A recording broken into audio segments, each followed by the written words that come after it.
Bonsoir à tous bien-aimés, je vous bénis dans le nom puissant de notre Seigneur Jésus-Christ. Soyez les bienvenus en ce soir à notre rendez-vous autour de la parole du Seigneur. La fois dernière, nous avons vu un message qui portait sur la langue. Et nous allons résumer en quelques mots, quelques versets rapidement ce que nous avons vu la fois dernière. Nous avons vu que la langue a une puissance, que la mort et la vie sont au pouvoir de la langue. Par ta langue, bien-aimé, tu as le pouvoir de détruire. Par ta langue, tu as le pouvoir de bâtir, d'exhorter. Mais par cette même langue également,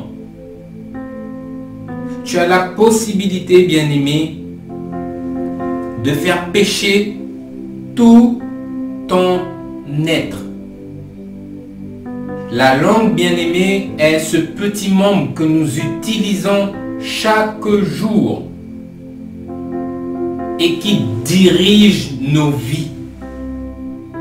De la même manière que les bateaux aujourd'hui sont gouvernés, dirigés par un petit gouvernail, il en est de même pour la langue de plusieurs qui dirigent leur vie.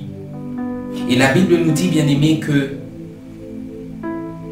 toute parole que nous avons proférée ici-bas sur cette terre, toute parole vaine,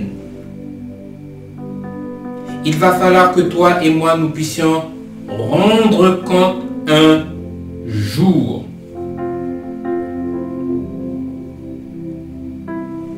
Tout ce que tu auras dit ici-bas sur cette terre ne restera pas impuni. Je parle bien des paroles vaines, des paroles blasphématoires, le mensonge, la tromperie, toutes ces choses que nous avons utilisées seront un jour jugées. Et nous allons poursuivre, bien-aimés, dans ce thème. Mais nous allons nous arrêter sur quelque chose qui aujourd'hui touche toutes les tranches d'âge de la société. C'est un péché qui se commet également avec la langue. Et petits et grands n'en sont pas exempts. Ce péché-là, bien-aimé, c'est le mensonge. Alors, qu'est-ce que le mensonge? Le mensonge, bien-aimé, c'est une parole contraire à la vérité. Le mensonge détruit, a la capacité de détruire la confiance que l'on avait dans une personne, mais le mensonge peut faire bien plus que détruire la confiance, elle peut également détruire une personne. Amen. Le mensonge, c'est une forme de tromperie, c'est une forme de manipulation qui vise à faire croire à une personne ce qu'elle n'aurait pas cru, ou qui entraîne une personne à faire quelque chose qu'elle n'aurait pas faite en temps normal si elle connaissait la vérité. Et oui, par le mensonge, on peut tromper, on peut manipuler une personne. Le mensonge, c'est le contraire de la vérité. Le mensonge s'oppose tout le temps à la vérité. C'est ce que nous voyons constamment en tant que chrétiens. Il y a une opposition des ténèbres à la lumière, une opposition du mensonge à la vérité. Le diable combat afin de faire passer la vérité pour mensonge et le mensonge pour vérité. Et aujourd'hui, il est important que toi et moi, nous puissions comprendre que dès notre naissance, dès sa naissance, l'homme ment. Il n'a pas appris à mentir, mais dès sa naissance, l'homme est né menteur. Pourquoi? Parce qu'il est né pécheur. On me dira, mais pourquoi il dit que dès la naissance, l'homme ment? Lorsque vous voyez aujourd'hui vos enfants grandir, le premier péché qu'un enfant commet lorsqu'il commence à utiliser l'usage de la parole, c'est le mensonge.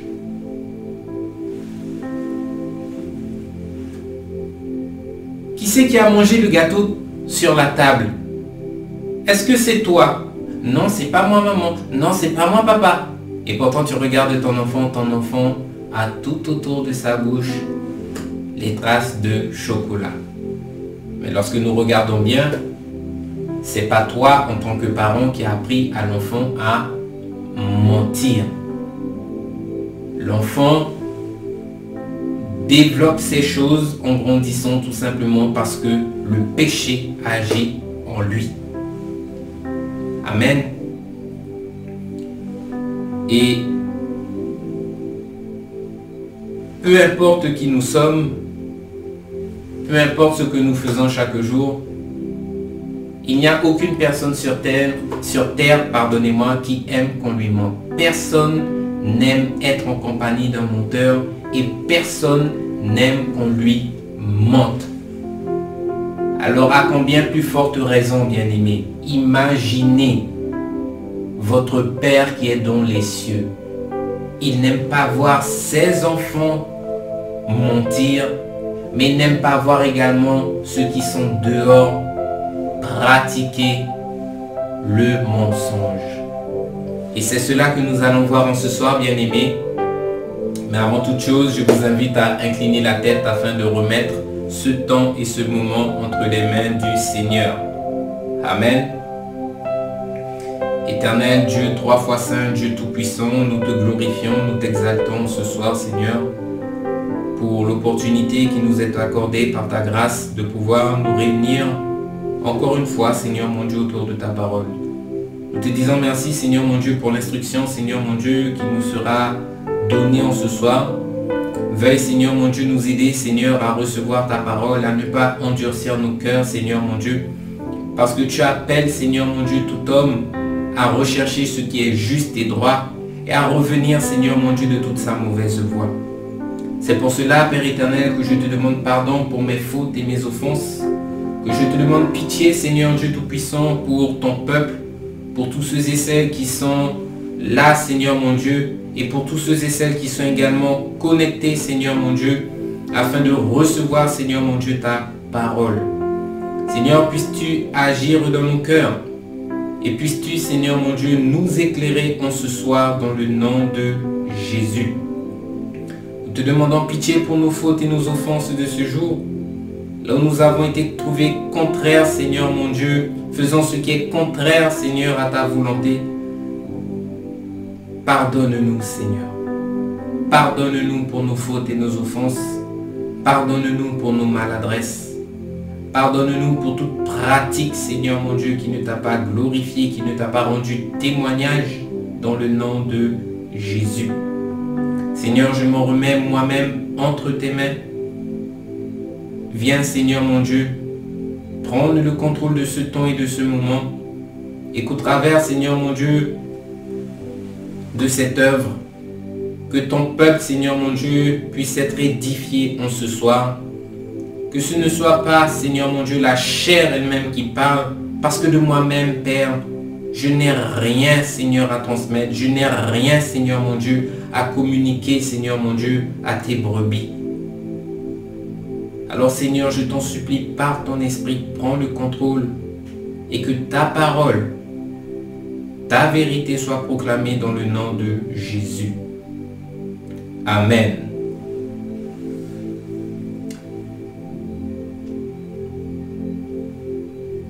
Donc, comme je le disais, je ne connais personne ici-bas sur cette terre, que ce soit parmi tes amis, que ce soit parmi la famille, personne qui apprécie être en compagnie d'un menteur, personne qui n'aime qu'on lui mente. Dans l'éducation que nous donnons à nos enfants, comme je l'ai dit, nous les apprenons à dire la vérité. Nous-mêmes, nous avons été éduqués afin que nous puissions dire la vérité. Et combien, même si en disant la vérité, ça nous donne d'avoir part au châtiment, d'avoir part à la réprimande, mieux vaut recevoir la correction, mieux vaut recevoir la réprimande que de demeurer dans le mensonge. Amen. Donc, comme je le disais, le Seigneur lui-même, le Créateur, n'aime pas voir ses enfants, n'aime pas voir sa créature utiliser du mensonge. Nous allons voir deux passages rapidement. J'invite le peuple premièrement dans le livre de Proverbes au chapitre 12. Nous prenons la lecture à partir du verset 22. La Bible nous dit: les lèvres fausses sont en horreur à l'Éternel, mais ceux qui agissent avec vérité lui sont agréables. En d'autres termes, le Seigneur n'aime pas le mensonge. Le Seigneur a en horreur les lèvres fausses. Mais la Bible nous dit qu'il prend plaisir à ceux qui agissent avec vérité. À ceux qui, malgré la tentation de mentir, se détournent du mensonge afin de proclamer la vérité. Amen. Et j'aimerais te dire, bien-aimé, que comme toi, tu aimes certaines choses, de la même manière que tu n'aimes pas certaines choses, le Seigneur lui-même aime. Et d'un autre côté, le Seigneur déteste et a en horreur certaines choses. J'invite le peuple dans le livre de Proverbes 6, toujours dans le même livre de Proverbes, au chapitre 6, nous prenons la lecture à partir du verset 16. La Bible nous dit: il y a 6 choses que est l'Éternel. Il y en a même 7 qu'il en a en horreur. 7 choses que l'Éternel déteste et ne supporte pas. Verset 17. Les yeux hautains, la langue menteuse, les mains qui répandent le sang innocent, le cœur qui médite des projets iniques, les pieds qui se hâtent de courir au mal, le faux témoin qui dit des mensonges et celui qui excite des querelles entre frères. 7 choses que l'Éternel a en horreur. Les yeux hautains. Alors c'est quoi les yeux hautains? C'est le fait de prendre une personne de haut en la dévisageant, en la regardant avec mépris. On appelle ça toiser quelqu'un. Bien-aimé, j'aimerais te dire que ton corps n'a pas besoin forcément d'utiliser la bouche pour pouvoir parler. Mais par ton corps, tu peux transmettre un message. Par l'expression de tes yeux, tu peux transmettre un message. Et c'est pour cela que la Bible nous appelle à tenir tout notre corps en bride. Parce que si tu ne prends pas garde, bien-aimé, j'aimerais te dire en ce soir que ta chair parle.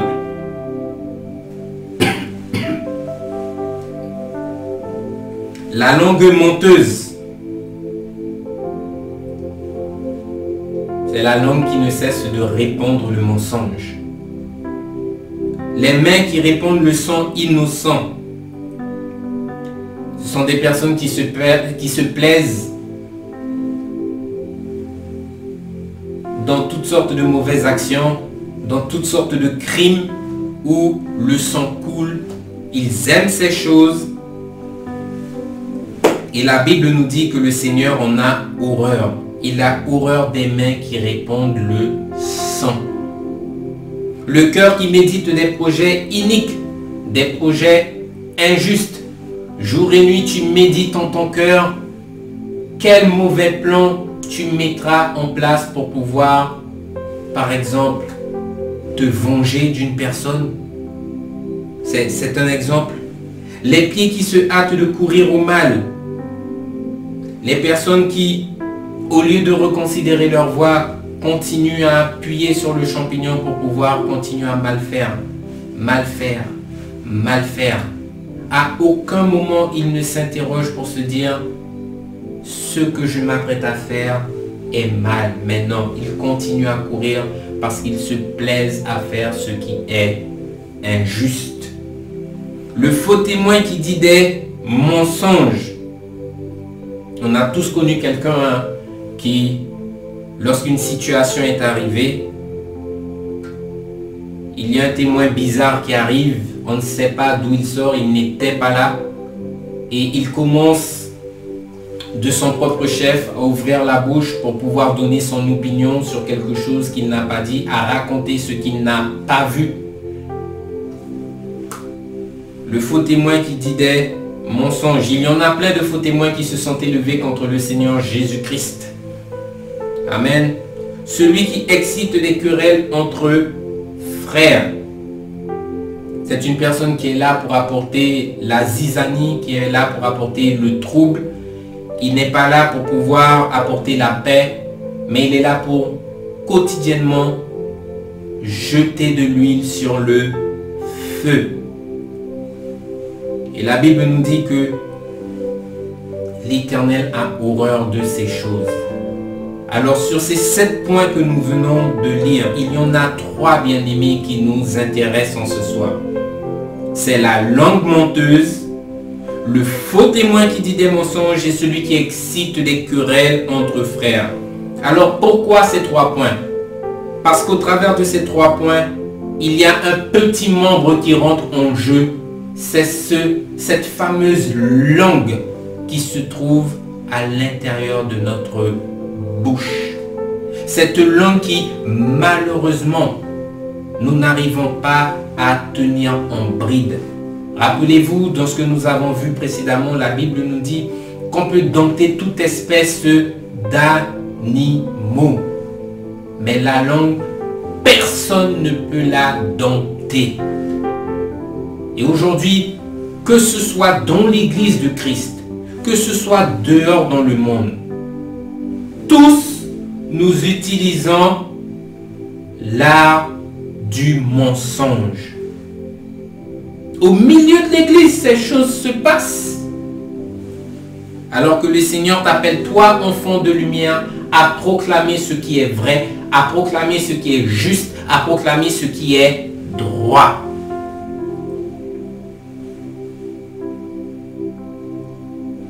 Alléluia.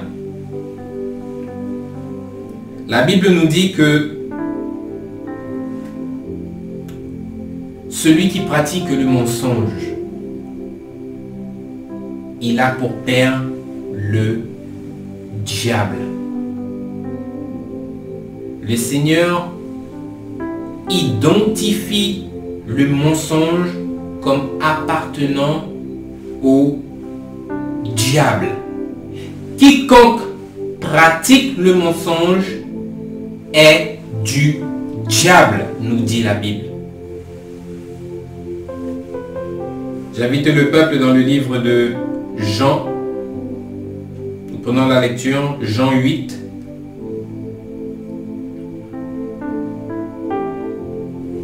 Qui nous dit, vous avez pour père le diable et vous voulez accomplir les désirs de votre père. Il a été meurtrier dès le commencement et il ne se tient pas dans la vérité. Parce qu'il n'y a point de vérité en lui. Lorsqu'il profère le mensonge, il parle de son propre fond. Car il est menteur et le père du mensonge. Alors en ce soir, je te pose une question. qui est ton père? Le diable ou Dieu?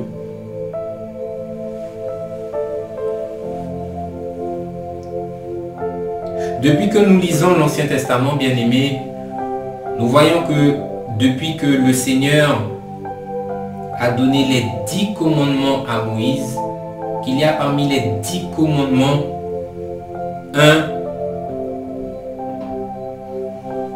qui nous oriente déjà sur la volonté de Dieu pour l'homme. Tu ne diras pas de faux témoignages. En d'autres termes, tu ne tromperas pas, tu ne manipuleras pas, tu ne mentiras pas. Nous allons voir 3 versets, 3 passages dans la Bible qui nous appellent à nous éloigner du mensonge. La Bible regorge de passages qui nous appellent à nous éloigner du mensonge. Le mensonge qui est un vice, le mensonge qui est un péché.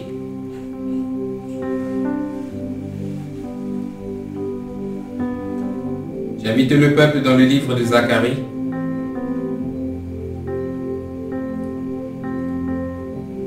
Zacharie 8 à partir du verset 16. Il est écrit: voici ce que vous devez faire. Que chacun dise la vérité à son prochain. En d'autres termes, nous l'avons déjà dit à plusieurs reprises, ton prochain, ce n'est pas uniquement ton père, ce n'est pas uniquement tes enfants, ce n'est pas uniquement ton frère, ta soeur avec qui tu loues le Seigneur à l'église le dimanche, mais ton prochain, c'est toute personne que tu rencontres dans ta maison, mais également au dehors. Amen. Tu dois pouvoir dire la vérité à ton prochain en tout temps et ne pas avoir cette semence ténébreuse qui t'entraîne dans des voies pour demain matin te condamner.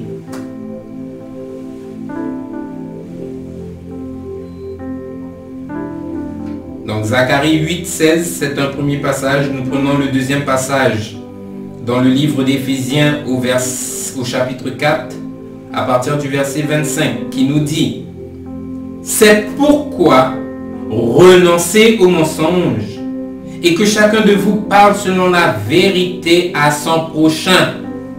Alléluia. Abandonnez l'usage du mensonge et parlez-vous les uns aux autres avec vérité. Ne pratiquez pas ces choses parce que ces choses ne sont pas de moi. Ces choses appartiennent au diable. Depuis le début, c'est un menteur. Et si vous utilisez ces choses, vous démontrez clairement que vous ne m'appartenez pas, mais vous lui appartenez, dit l'Éternel. Renoncez au mensonge.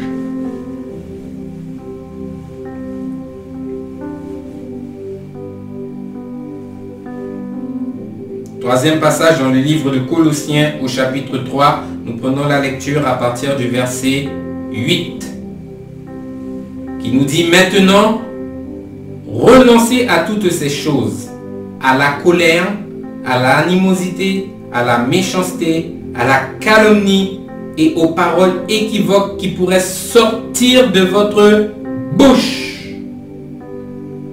Ne mentez pas les uns aux autres, mais étant dépouillés du vieil homme et de ses œuvres, et ayant revêtu l'homme nouveau qui se renouvelle dans la connaissance de l'image de celui qui l'a créé. Le mensonge, nous le savons tous, n'est pas de Dieu. Le mensonge, c'est pas l'image de Christ. Le mensonge, c'est l'image du diable. Et la Bible t'appelle aujourd'hui, bien-aimé, en ton être spirituel, à te renouveler dans la connaissance de celui qui t'a créé. En d'autres termes, chaque jour de ta vie, recherche la perfection. Recherche à plaire à ton Seigneur. Il y a un passage de la Bible qui nous dit « Soyez des imitateurs de Christ ». Lorsque nous lisons le passage, lorsque nous lisons la parole du Seigneur, à aucun moment nous voyons dans la Bible que le Seigneur Jésus a utilisé le mensonge. Mais la Bible nous dit qu'il nous a laissé au travers de sa vie un exemple parfait que nous puissions suivre afin que demain nous puissions lui ressembler. Il est l'exemple parfait. En lui, il n'y a pas eu une ride, une tache, une variation, une hésitation pour pouvoir être dans le péché et dans la lumière. Non, la Bible nous enseigne que le Seigneur lui-même, il est la lumière du monde, il est le sel de la terre. Le Seigneur lui-même est venu pour pouvoir éclairer les hommes que nous sommes. En lui, bien-aimé, il n'y avait pas de ténèbres.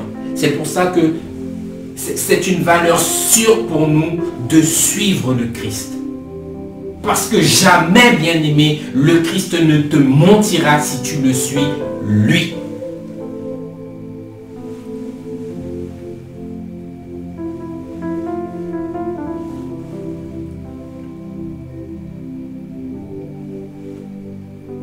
C'est quelque chose de triste à dire. Mais aujourd'hui, il y a beaucoup de personnes qui iront en enfer à cause d'un travail. Parce qu'il y a des travails qui entraînent les hommes que nous sommes à mentir. Malheureusement, c'est une réalité. Il y a des travails, bien-aimés, ici-bas sur cette terre qui d'avance nous condamnent. Parce que nous sommes trouvés marchant contre la volonté du Seigneur. Tout cela pourquoi? Peut-être pour se faire un nom, se faire une réputation, pour peut-être avoir à la fin du mois une prime. Il y a beaucoup qui finiront en enfer à cause d'un travail. Tu diras, mais qu'est-ce qu'il raconte? Lorsque vous prenez la fonction d'avocat, combien aujourd'hui se font l'avocat du diable en allant défendre l'indéfendable? Il y a des témoins qui étaient présents sur place qui ont vu ce qui s'est passé. Il y a toutes les preuves scientifiques qui témoignent contre cette personne. La victime elle-même reconnaît son agresseur. Mais malgré ça, vous voyez au tribunal un avocat qui arrive et qui use de stratégie, qui use de mensonges pour pouvoir faire libérer, faire innocenter son client. Vous voyez la folie du monde? La vérité passe pour mensonge, le mensonge passe pour la vérité. C'est un très bel exemple, le métier d'avocat. Mais il n'y a pas que le métier d'avocat, il y a également les personnes qui travaillent dans les agences immobilières. Il te faut tromper le client en allant lui vendre un bien, un appartement, une maison à coups de mensonges. Tu connais toutes les difficultés que représente, toutes les difficultés, tous les problèmes que le client, l'acheteur potentiel rencontrera demain matin dans cette maison. Mais lors de l'achat, tu mets en avant uniquement le potentiel de la maison, mais tous les points négatifs, tu les oublies. Ou sinon, même lorsque le client les remarque, tu essaies de les atténuer par un petit mensonge. Tout simplement pourquoi? Parce qu'il faut toucher le chèque, il faut toucher la prime à la fin du mois. Le Seigneur voit vos œuvres et le Seigneur vous appelle à la repentance. Parce que la Bible nous dit que il va falloir rendre compte à un moment donné. Rendre compte pour les paroles vaines, rendre compte pour le mensonge, rendre compte pour les insultes, rendre compte pour les blasphèmes. Rien ne passera, rien ne sera oublié devant le trône du jugement.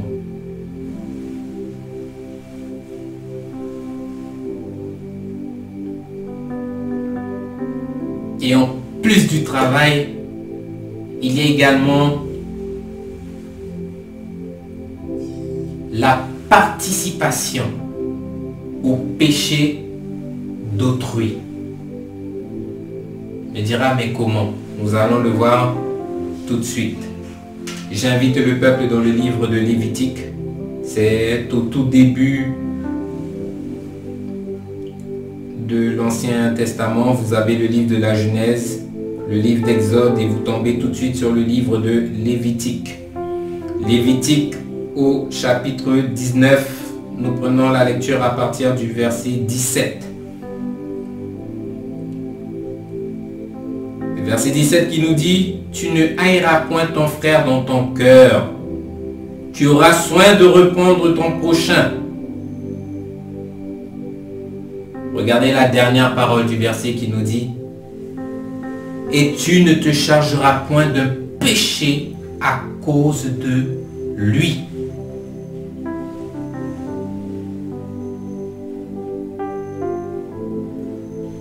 Je vous invite tout de suite dans le Nouveau Testament, dans le livre de 1 Timothée, au chapitre 5, à partir du verset 22, qui nous dit: n'impose pas les mains avec précipitation. Prochaine phrase. Et ne participe pas au péché des autres. Mais toi, garde-toi pur.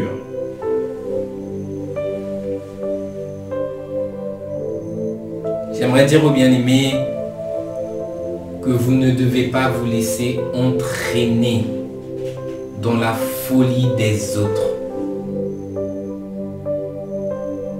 Tu ne dois pas te laisser entraîner dans le même débordement que les autres. Combien aujourd'hui utilisent leur bouche pour pouvoir mentir, pour couvrir les fautes, pour couvrir les actions d'une personne? Combien? Et la Bible t'appelle pourtant à veiller. À veiller. Parce que oui, bien aimé, le péché remplit toute la terre. Et nous devons veiller afin de ne pas perdre notre justice qui se trouve en Dieu. Nous devons veiller afin de préserver ce que nous avons reçu.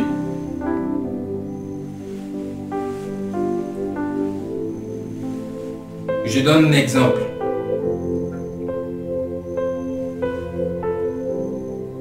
Il y a aujourd'hui ce qui se passe lorsque des hommes et des femmes sont adultères.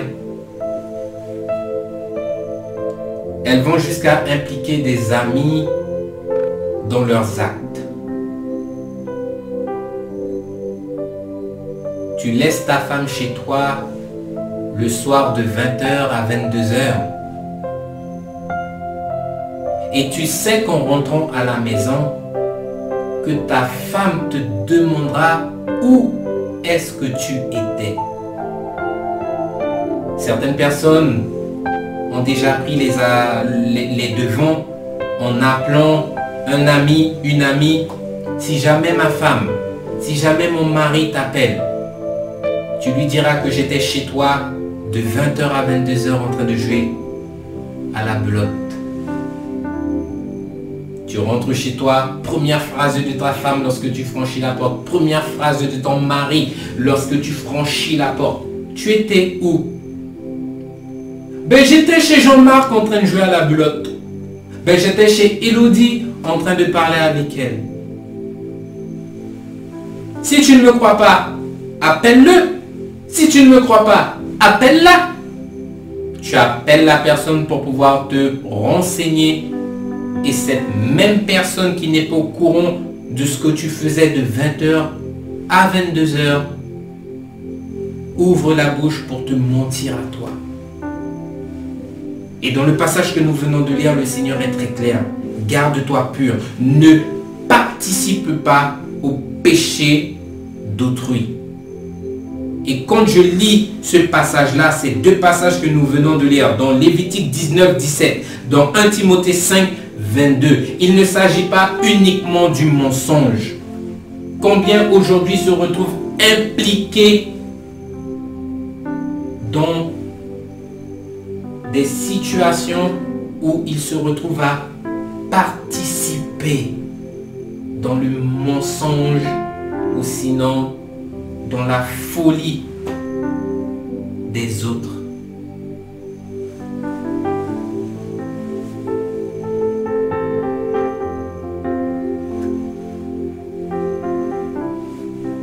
La Bible nous dit que nous ne sommes pas des orphelins bien-aimés.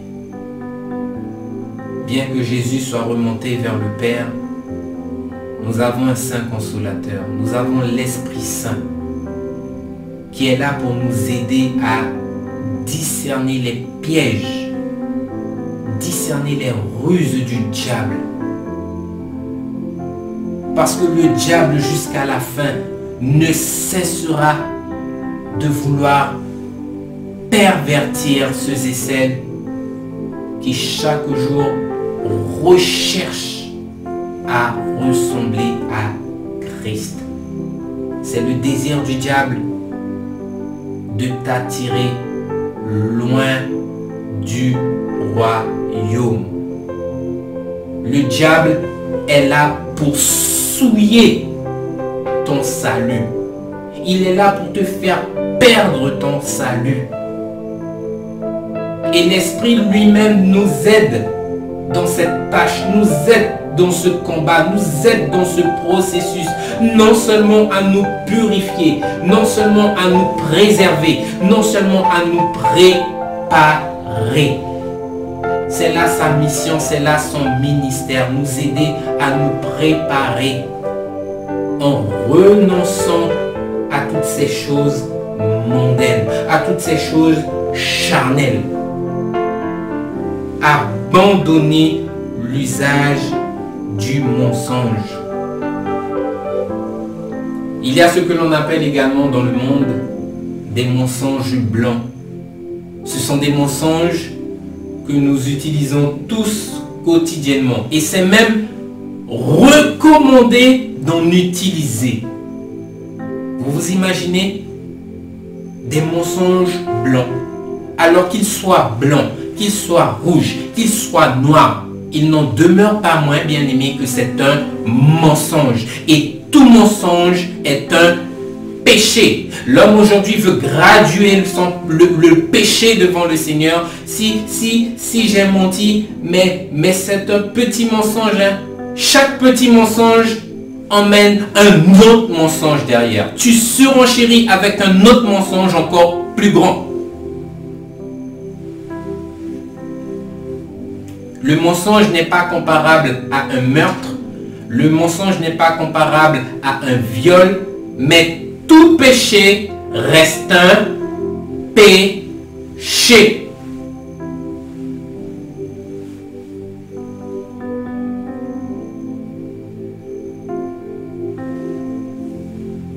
Je donne un exemple encore de mensonge blanc. Tu as passé toute la nuit à regarder une série à la télé ou peut-être même jouer aux jeux vidéo, tu as été te coucher tardivement et malheureusement le lendemain matin tu devais te trouver de bonne heure sur ton lieu de travail, mais étant arrivé en retard, tu regardes ton responsable en lui disant pardonnez-moi pour le retard, il y avait un embouteillage sur la route. C'est un mensonge naturel, c'est ce que l'on appelle un mensonge blanc qui aujourd'hui est recommandé par les scientifiques. Tant que c'est un mensonge qui ne porte pas atteinte à la personne, tu as le droit de l'utiliser. Vous pensez que Dieu ne note pas mensonge blanc ou pas mensonge blanc? Il le note.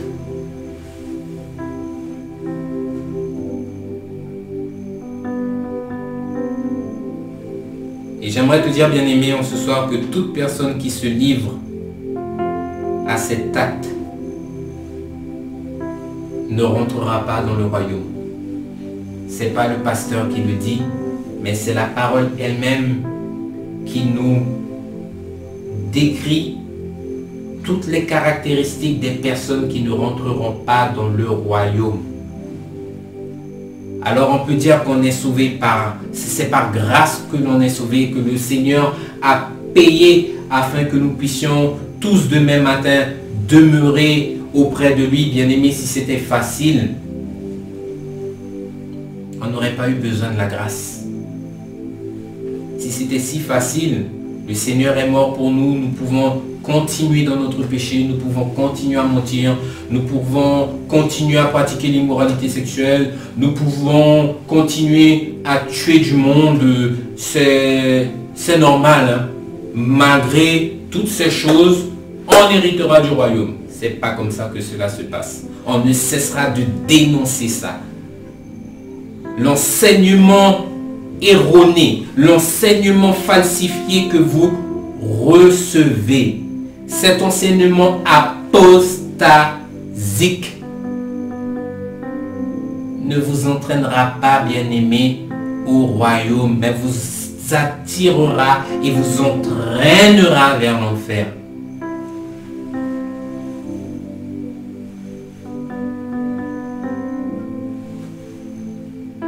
J'invite le peuple dans le livre des psaumes.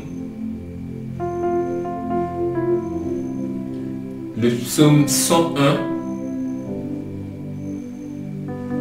Nous prenons la lecture à partir du verset 7. La Bible nous dit: j'aurai les yeux sur les fidèles du pays, pour qu'ils demeurent auprès de moi. Celui qui marche dans une voie intègre sera mon serviteur. La Bible dit bien ici, hein, j'aurai les yeux sur les fidèles. Les fidèles, c'est qui? C'est ceux qui recherchent chaque jour à pratiquer de bonnes œuvres. Ceux qui recherchent chaque jour, à force de persévérance, à se sanctifier, à se préserver des souillures du monde. Et la Bible nous dit, celui qui marche dans une voie intègre, en d'autres termes, celui qui est intègre, celui qui ne prend point part aux ténèbres et en même temps à la lumière, mais en tout temps il recherche ce qui est lumière, et il éloigne de lui tout ce qui concerne les ténèbres. Deuxième passage, nous prenons la lecture dans Apocalypse 22 à partir du verset 14, qui nous dit: heureux ceux qui lavent leurs robes afin d'avoir part à l'arbre de vie et d'entrer par les portes de la ville. Vous voyez ici, heureux ceux qui lavent leurs robes. En d'autres termes, ce sont ceux qui ont quotidiennement veillé, quotidiennement combattu le bon combat. Et si toutefois, dans leur course, ils sont tombés, ils ont chuté pour un quelconque péché, ils sont rentrés dans ce processus qui est la repentance. La repentance qui nous permet de laver notre robe. En d'autres termes, ils n'ont pas été fiers, ils n'ont pas été orgueilleux ni arrogants, mais ils ont reconnu leur péché. Et c'est en s'humiliant devant le Seigneur qu'ils sont venus demander pardon, qu'ils sont venus demander la miséricorde de Dieu, qu'ils sont venus demander au Seigneur de les laver, de les purifier du péché qu'ils ont commis. La Bible nous dit que ceux qui ont lavé leurs robes ont part à l'arbre de vie. Ils peuvent emprunter les portes de la ville. Alors ici, on ne parle pas d'une ville terrestre, mais on parle de la ville céleste. Et la Bible nous dit, verset 15, « Dehors les chiens ». On me dira, mais pourquoi s'écrit dehors les chiens? De quel chien est-ce qu'on parle? La Bible nous dit que les chiens qui ne rentreront pas dans le royaume, les personnes qui sont caractérisées comme étant des chiens, ce sont des chrétiens qui un jour marchaient avec le Seigneur et subitement ont chuté de la foi. Ils se sont détournés de la vérité, ils se sont détournés de leur fidélité à Dieu pour pouvoir retourner dans la vie qu'ils avaient quittée avant de venir au Seigneur. Le chien est retourné à son vomi, nous dit la Bible. Les magiciens, les débauchés, ce sont toutes les personnes qui sont dans l'immoralité sexuelle, la fornication, le concubinage, le lesbianisme, toutes sortes de péchés contre nature. Les meurtriers, les idolâtres, les personnes qui adorent la créature, qui adorent le bois, qui adorent la pierre, qui adorent toutes sortes de choses qui n'est pas Dieu. Aujourd'hui, vous savez qu'il y a des pays, bien-aimés, où l'homme idolâtre les éléphants, l'homme idolâtre le singe, l'homme idolâtre toutes sortes de bestioles, mais refuse de donner la louange et la gloire à Dieu. Les idolâtres. Et nous terminons avec « Et quiconque aime et pratique le mensonge. » Alors ici, ce passage-là est fort. Dehors les chiens, dehors les magiciens, dehors les immoraux, dehors les meurtriers, dehors les idolâtres, dehors quiconque aime et pratique le mensonge. Ici, il n'est pas dit dehors quiconque pratique les gros mensonges, les grands mensonges. Non, petits et grands mensonges, petits et gros. Peu importe la forme du mensonge, le Seigneur ne regardera pas ces choses. C'est un mensonge. Le salaire du péché, c'est la mort. La finalité, c'est la même chose, la mort. Tu ne rentreras pas dans le royaume. Le mensonge n'a point part à l'arbre de vie. Le mensonge n'a point part au royaume. Toutes ces choses resteront dehors.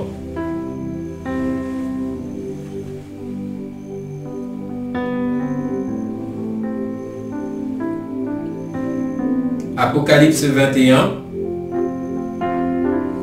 Nous prenons la lecture à partir du verset 8. Mais pour les lâches, les incrédules, les abominables, les meurtriers, les débauchés, les magiciens, les idolâtres et tous les menteurs. On n'a pas dit seulement les grands menteurs. Hein.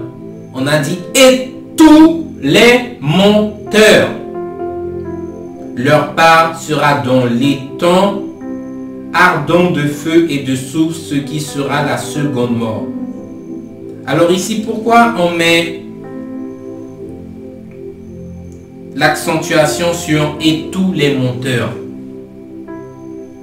Parce qu'aujourd'hui, n'oubliez pas, le mensonge est un usage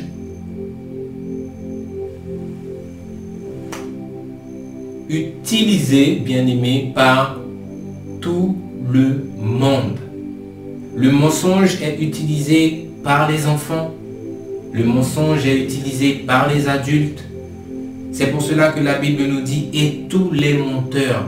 La Bible nous dit que petits et grands, tous comparaîtront devant le trône du jugement. Et tous devront rendre compte. Et ce jour-là, la Bible nous dit que ce jour-là sera capital. Il sera terrible. Parce que le Seigneur ne fera pas de favoritisme. Ô combien tu étais petit, tu étais mignon, tu étais beau, le Seigneur n'aura pas de pitié. Il y a un mensonge pour lequel tu ne t'es pas repenti, il va falloir rendre compte.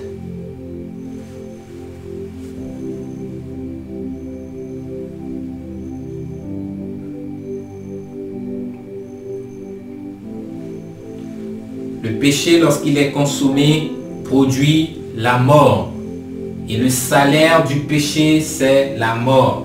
La finalité du péché, c'est la mort. Nous le connaissons bien, jamais le péché n'a entraîné un homme dans le paradis de Dieu. Dans toute la Bible, nous voyons que le Seigneur lui-même condamne le péché. En revanche, la Bible nous fait comprendre que le Seigneur aime les pécheurs, mais il condamne le péché, il condamne les mauvaises actions qu'ils commettent.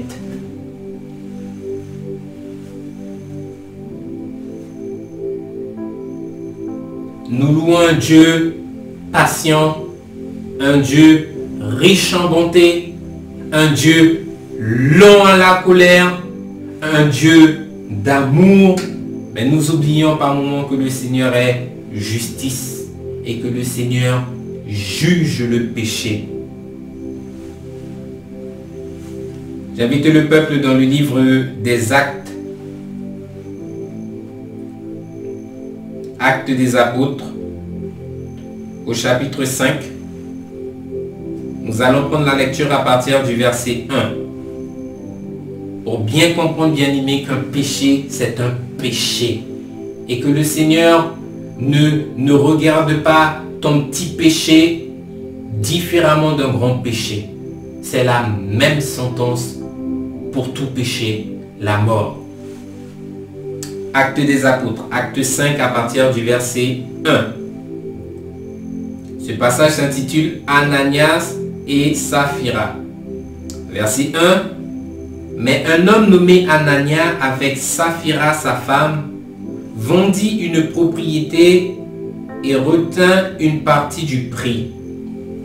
Sa femme le sachant, puis il apporta le reste et le déposa aux pieds des apôtres. Pierre lui dit, Ananias, pourquoi Satan a-t-il rempli ton cœur au point que tu mentes au Saint-Esprit et que tu aies retenu une partie du prix du champ? S'il n'avait pas été vendu, ne te restait-il pas? Et après qu'il a été vendu, le prix n'était-il pas en ta possession? Comment as-tu pu mettre en ton cœur un pareil dessein? Ce n'est pas à des hommes que tu as menti, mais à Dieu. Regardez la conséquence du péché, la conséquence du mensonge. Ananias a peut-être pensé que c'était un petit mensonge. Ananias, entendant ces paroles, tomba et expira. Il est tombé raide mort, bien-aimé. Raide mort. Une grande crainte saisit tous les auditeurs. Verset 6. Les jeunes gens s'étant levés, l'enveloppèrent, l'emportèrent et l'ensevelirent. Environ 3 heures plus tard, sa femme entra sans savoir ce qui était arrivé. Pierre lui adressa la parole et lui dit: Est-ce à ce prix, Saphira, que vous avez vendu le champ? Oui, répondit-elle, c'est à ce prix-là. Alors elle et son mari, ils se sont accordés pour pouvoir mentir aux serviteurs du Seigneur. Mais malheureusement, en faisant cela, ce n'est pas aux serviteurs eux-mêmes qu'ils ont menti, c'est directement à Dieu lui-même.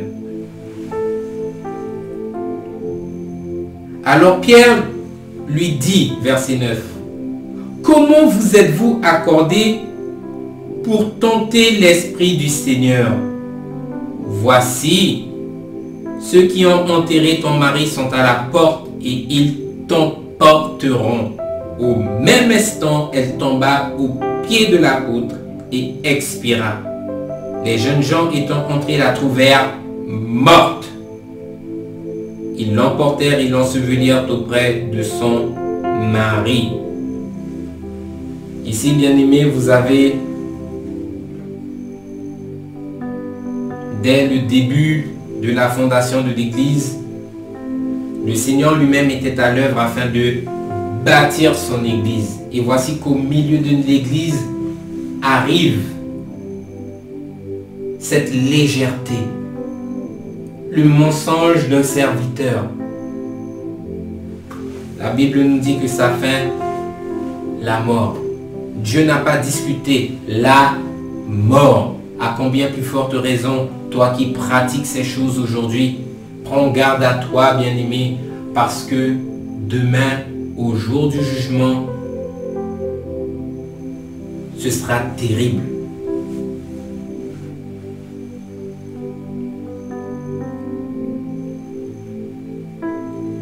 J'aimerais dire au peuple que le péché est néfaste pour notre salut.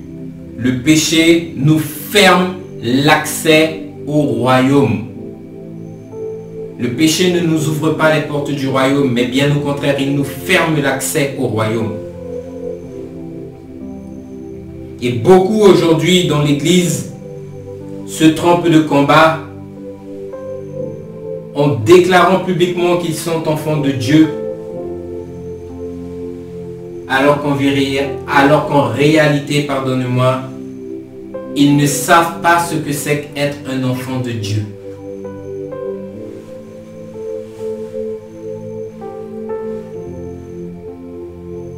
J'invite le peuple dans le livre de 1 Jean, au chapitre 2. Nous prenons la lecture à partir du verset 3. Il est écrit: si nous gardons ses commandements, nous savons par cela que nous l'avons connu. Celui qui dit je l'ai connu et qui ne garde pas ses commandements est un menteur, nous dit la Bible, et la vérité n'est point en lui. Mais l'amour de Dieu est véritablement parfait en celui qui garde sa parole. Par cela, nous savons que nous sommes en lui. Celui qui dit qu'il demeure en lui doit marcher aussi comme lui-même a marché.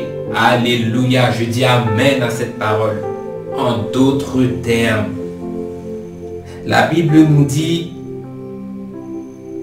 verset 3, si nous gardons ses commandements, nous savons par cela que nous l'avons connu.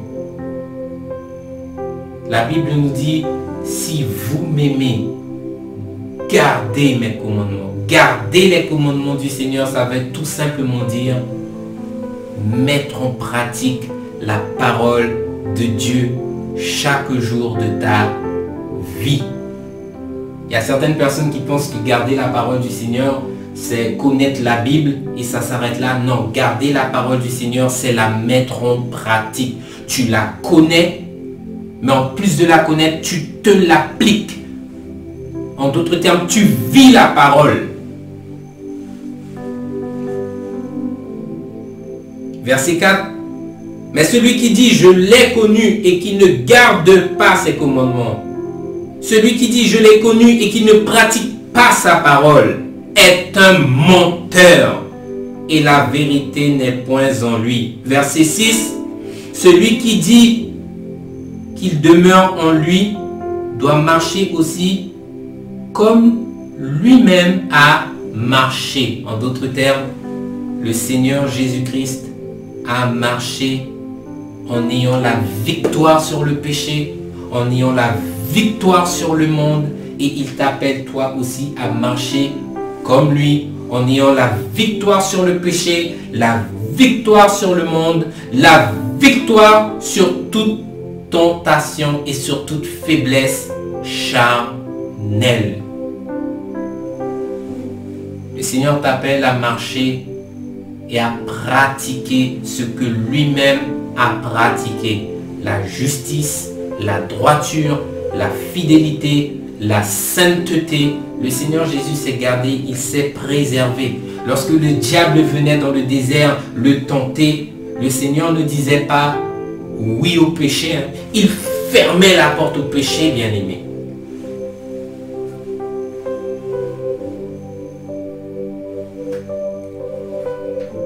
Nous allons prendre un dernier passage avant de clôturer. J'invite le peuple dans le livre des Psaumes au verset 34. Nous allons prendre la lecture à partir du verset 13.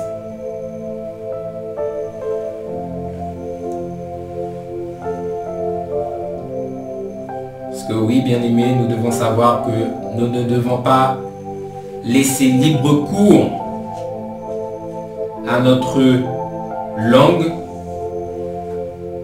mais nous devons apprendre à avoir cette maîtrise de soi afin de ne pas laisser ce petit membre souiller notre être tout entier. Psaume 34 à partir du verset 13, il est écrit: quel est l'homme qui aime la vie, qui désire la prolonger pour jouir du bonheur? C'est une question qui nous est posée ici. Verset 14. Préserve ta langue du mal et tes lèvres des paroles mensongères. Alléluia. Préserve ta langue du mal et des paroles mensongères si tu veux aimer la vie et prolonger tes jours, nous dit le Seigneur. Alors en ce soir, peut-être qu'en t'examinant, tu prends conscience que tu as vécu ta vie en disant toutes sortes de paroles et tu prends conscience que toutes ces paroles qui ont été dites vainement viendront un jour témoigner contre toi. Je t'invite, bien-aimé, à faire avec moi cette prière. Alléluia. Je t'invite à répéter après moi. Amen. Seigneur, je reconnais en ce soir devant ta face que je suis un homme pécheur. Et je prends conscience ô combien nombreuses sont les fois où j'ai parlé vainement, Seigneur. Nombreuses sont les fois où ma langue a fait pécher mon être tout entier. Et en ce soir, Seigneur, c'est dans ta sainte présence que je viens me repentir, Seigneur, et te demander pitié pour toutes les paroles vaines que j'ai proférées. Seigneur, aide-moi à me détourner de cette légèreté. Aide-moi, Seigneur, à avoir des paroles saines, des paroles qui te soient agréables dans le nom de Jésus. Seigneur, en ce soir, je veux soumettre mon être tout entier à toi. Je veux te recevoir, Seigneur, comme mon Seigneur et Sauveur.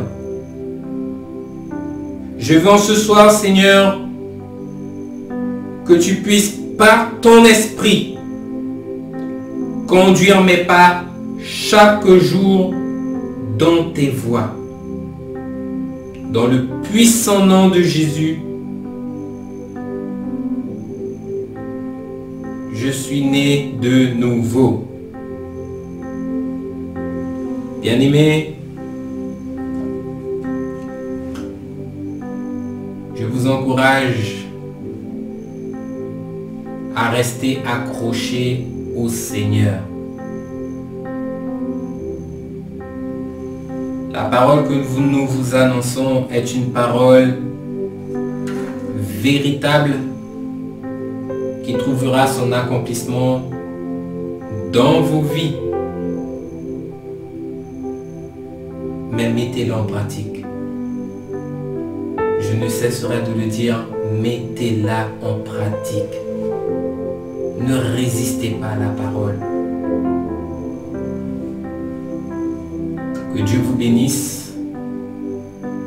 Nous nous retrouverons prochainement. Amen.